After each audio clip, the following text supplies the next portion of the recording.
যারা রিডিং পড়তে পারেন না, একদমই রিডিং পড়তে পারেন না, তাদের জন্য এই ক্লাসটি। শূন্য থেকে আপনি রিডিং পড়া শিখবেন।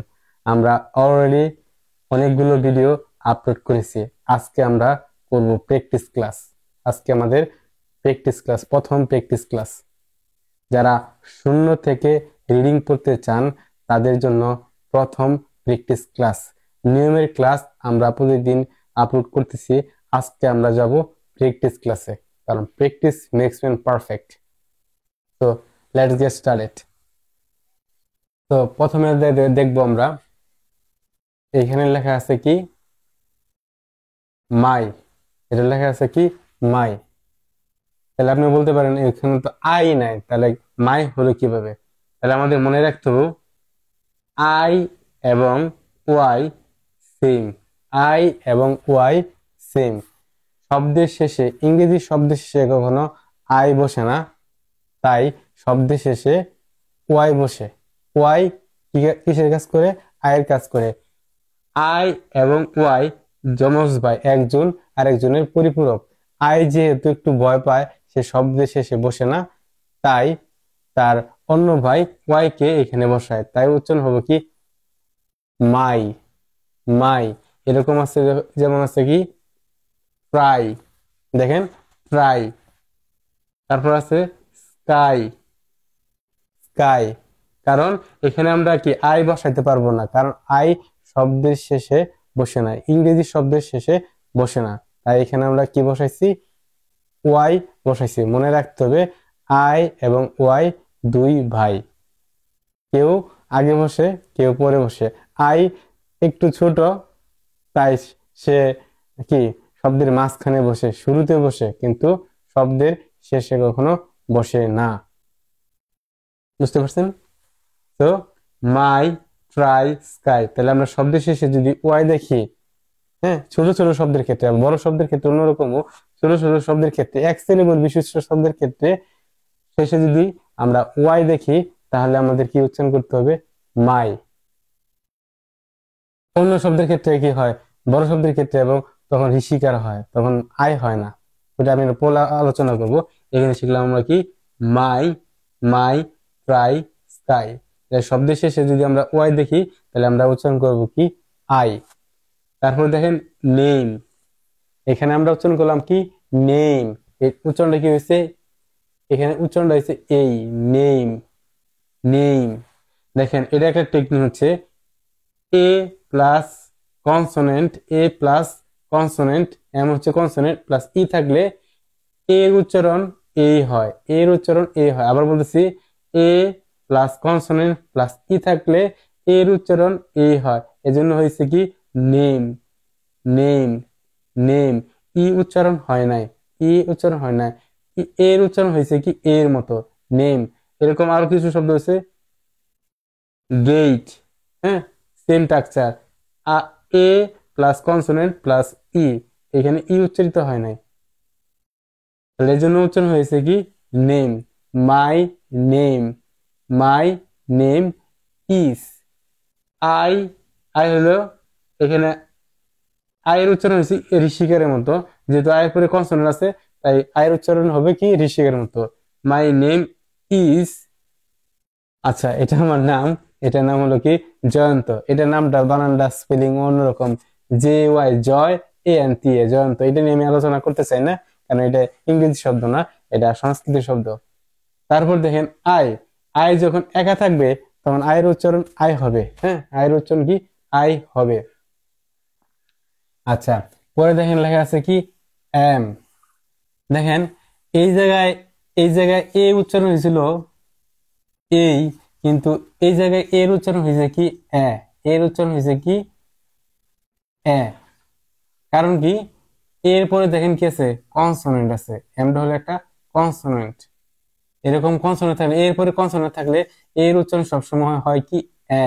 এজন্য আই এম, আই এম না, আই এম। আই এর পরে কি আছে?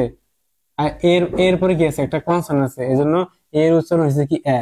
কিন্তু এই জায়গায় একটা টাকচার ফলো করছে এ, কিন্তু এই জায়গায় একটা টাকচার ফলো করছে এ কনসোনেন্ট প্লাস ই, এই জায়গায় ই নাই, এই জায়গায় কিন্তু ই নাই, এজন্য এর উচ্চারণ হয়েছে কি এ। আই এম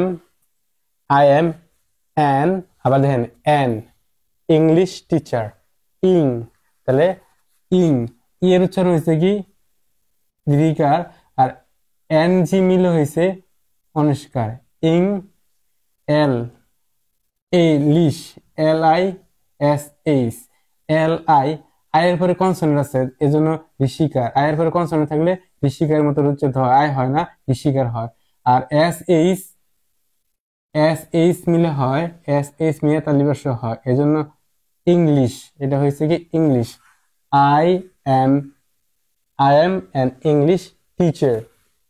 তারপর দেখেন ইংলিশ টিচার, টিচারের ক্ষেত্রে কি হয়েছে দেখেন, দেখি আমরা টিচারের ক্ষেত্রে দেখি, দেখেন টি এ যদি ই এ একসাথে থাকে তখন দীর্ঘিকারের মতো উচ্চারণ করতে হয়।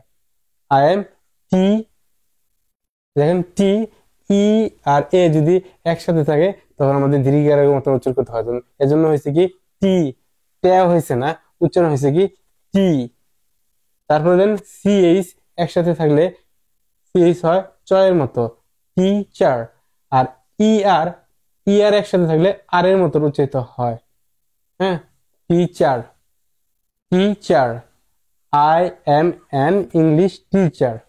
আই, আবার দেখেন আই একা আছে, আই হ্যাভ, তাহলে হ্যাভ, হ্যাভ এর উচ্চারণ এ হয়েছে, এরপরে কি আছে কনসোনেন্ট আছে, এরপরে কি আছে কনসোনেন্ট আছে, এরপরে কি আছে কনসোনেন্ট আছে, তাহলে এর উচ্চারণ হয়েছে কি এ, এর উচ্চারণ হয়েছে কি এ, এরপরে কনসোনেন্ট থাকলে এর উচ্চারণ হবে এ। বিন, এই দুইটা ই একসাথে আছে, তাই এই জন্য উচ্চারণ দুইটা ই এর মাঝখানে একসাথে আছে, তাই উচ্চারণ হয়েছে ঋষিকারের মতো, been. I have been, I have been teaching, এটা আমরা পড়ছি নিয়মটা, ই এ থাকলে হয় দীর্ঘিকার, টিচিং, সিএইচ থাকলে হয় চ, টিচিং। আর আইএনজি যে টিচিং, আই টিচিং, আর এন এর জন্য এলজির জন্য অনিষ্কার হয়, I have been teaching English, I have been teaching English since, এটা দুইটা সিলেবল দেন, সিন্স দুইটা সিলেবল, সিন্স হলে কি কারণে এই জায়গায় কি আছে আপনি দেখেন, আয়ের পরে কি কনসোনেন্ট আছে এই জন্য ঋষিকার হয়েছে, আয়ের পরে কনসোনেন্ট আছে এই জন্য কি ঋষিকার হয়েছে, সিন্স। আর সি এর পরে ই আছে, সি এর পরে যদি আমরা সি এর পরে যদি ই আই ওয়াই থাকে তাহলে সি এর উচ্চারণ দন্তাস্বর মতো হয়, সি এর উচ্চারণ দন্তাস্বর মতো হয়, এজন্য উচ্চারণ হয়েছে সিন্স, এন সিনিক হয় নাই, সিন্স হয়েছে।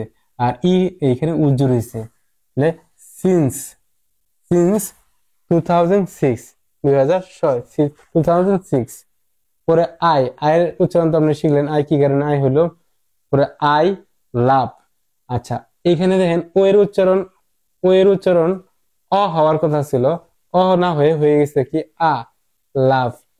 আচ্ছা ও এর পরে যদি ও প্লাস বি, ও প্লাস এন থাকে তখন ও এর উচ্চারণ হয়ে যায় আ, ও এর উচ্চারণ হয়ে যায় আ, এন ও এর উচ্চারণ হয়ে যায় আ। আই লাভ টা to, to love to teach, E দীর্ঘের হয়েছে, ই এ একসাথে থাকলে দীর্ঘ হয় টিচ, আর সিএইচ থাকলে সিএইচ একসাথে থাকলে উচ্চারণ হয় চ। I love to teach English, I love to teach English. তো এই হলো আজকের বিশ্লেষণ। My name is Jayanta, I am a English teacher and I have been teaching English since 2006. I love to teach English.